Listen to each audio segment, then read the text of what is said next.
Welcome to the Redefining Work newsletter. I'm your host, Lars Schmidt, and you may have seen the news last week that we launched a new diversity council within the Amplify Academy. And I'm incredibly excited and grateful for the 11 founding members who make up the council and the roadmap ahead for 2023. We know that access is one of the most important things to development and career longevity and growth in any field, and certainly in HR and people operations. Access to opportunities, access to mentorship, access to training and tools and budget, and all of those things enable growth. And the lack of access to those things hinders growth.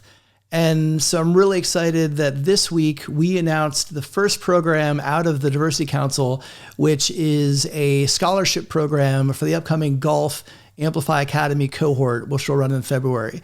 The cohorts are really unique leadership development opportunities for first-time heads of people. The golf guest instructors include CPOs from Spotify, the Lego Group, Reddit, and Weight Watchers. And the students will learn firsthand from all of them, in addition to each other and other various learning, asynchronous and synchronous learning throughout the course. And so beginning with the upcoming golf cohort, for every cohort moving forward, we are going to cover 3 scholarships for emerging HR and people leaders from underrepresented communities. And that starts with the upcoming golf cohort scholarship. So if you are a member of an underrepresented community, the eligibility requirements are that you're a member of an underrepresented community, you are either in or reporting to the top HR role in your organization, because the cohorts are more oriented towards leadership development, and you have at least 5 years of experience.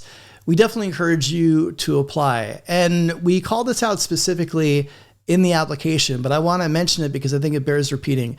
There's been lots of analysis that talk about the confidence gaps or imposter syndrome that exists. And in particular, when you look at it from an equity lens, men typically will apply to jobs if they meet 60% of the requirement.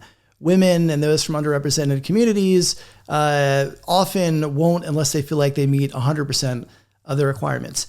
And if you are on the fence about thinking whether you should apply to this opportunity, let me encourage you to do so. We are really hoping for a lot of applications.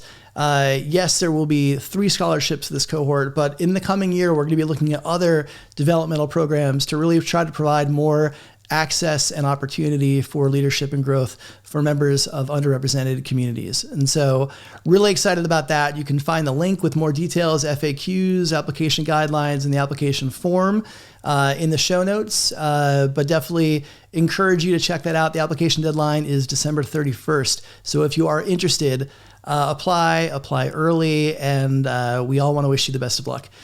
There's a few other resources I want to flag in the digest and the newsletter, I should say, this week. HBR had a piece on how managers need to be well-versed in discussing pay equity within an organization, because more candidates are asking about that and want a clear understanding. And so a piece gets into why it is important, but also how managers can begin preparing themselves for that. There's also an interesting article in Fortune about the role of a CEO as chief talent officer, which I think definitely will resonate with a lot of you.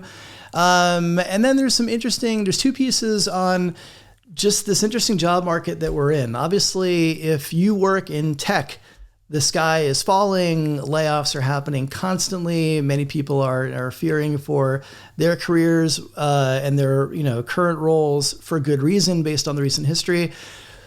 But if you're not in tech and if you're in other sectors, the job market is actually quite strong. And so there's just some interesting, again, I do a lot of my work in tech, and I know that we can be in a bubble sometimes. I needed to zoom out for that for my year-end Fast Company piece that will run a little bit later this year on how HR will look in the coming year. But I think it is important, especially for those of you in tech, and obviously if you've been impacted by layoffs, it doesn't matter what the broader scheme is. You're hurting right now, and that's a difficult spot. So I definitely acknowledge that. But I think when you look at the macro trends for the industries, for the industry as a whole and the economy as a whole, we do have to zoom outside of tech and look at what's going on elsewhere. And there's both a podcast and an article that will give you a little more insight there. The last thing I want to say is if that is you in that latter category, I definitely encourage you to create a profile in the Amplify Talent Collective. The Amplify Talent Collective is a job board and a talent collective where people who are hiring people like you, it's all HR, seasoned HR practitioners and leaders, they can find you. And then I use this newsletter and other channels within my network to try to create more visibility for the members of the talent collective and obviously spotlighting jobs for those of you that are looking. So you can find a link to that in the show notes as well, but I encourage you to check out jobs. And if you're actively looking, go ahead and create a profile for yourself, and I'll do my best to amplify that and help prospective employers find you and your profile. That's a wrap for this week. We'll have one more newsletter next week before I am off for holiday break. But in the meantime, take care of yourselves, take care of each other, and I will see you next week.